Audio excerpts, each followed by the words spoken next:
est-ce que, tu vois, bref de trottoir.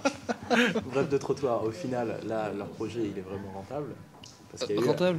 Non, mais parce qu'il y a eu le partenariat avec France 3, si tu veux, Ouais, France 3 ouais. Île-de-France, qui leur Ouais. permet. Est-ce que tu penses qu'un projet comme le leur et ce genre de projet web documentaire a finalement une viabilité uniquement s'il y a un média, un gros média qui ramène du fric par derrière?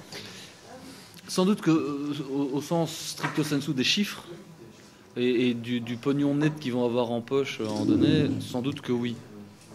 Mais c'est presque naturel, je pense, que ce genre de choses se fasse. Si on fait des choses qui ont du sens et qui ont une vraie teneur, où il y a du concret, où il y a de la matière à déguster, plus qu'à consommer, je pense que tôt ou tard, les médias traditionnels...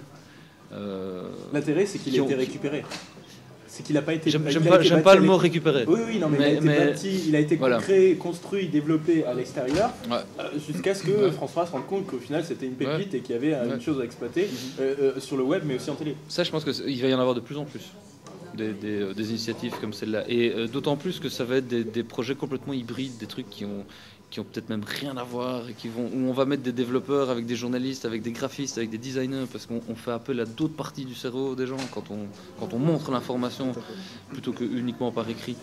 Où on va rentrer dans une forme d'interactivité où les gens vont avoir des expériences du produit journalistique qui va être à chaque fois différente, parce que c'est chaque fois des individus différents qui vont être avec une main sur la souris et qui vont évoluer dans un environnement. Et ça, je pense que c'est au-delà de la rentabilité. La rentabilité, moi je pars du principe qu'à partir du moment où on fait quelque chose de bon, on le publie.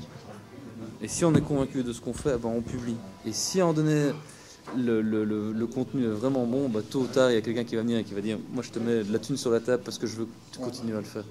Et c'est pas forcément beaucoup d'argent de nouveau, mais il y a plein d'exemples comme ça avec des blogueurs à qui en donné on a dit écoute, je trouve que ce que tu fais c'est vachement bien, l'état d'esprit dans lequel tu es colle bien à ma marque, en tant que vendeur de Doritos, je trouve que ce que tu fais en tant que blogueur est vachement bien. Prends l'exemple de Justine.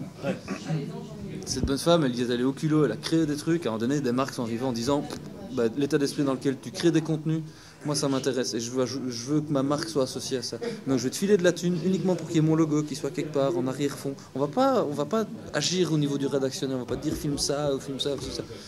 On va te dire continue à faire ce que tu fais, tu le fais bien, ça colle à notre image et on va avancer. Est-ce que c'est vendre son âme au diable de fonctionner comme ça? Est-ce que c'est faire du rédactionnel, du public rédactionnel en faisant comme ça? Les puristes diront peut-être que oui. Moi je suis convaincu que c'est une autre forme, elle a tout autant de sens. Ouais.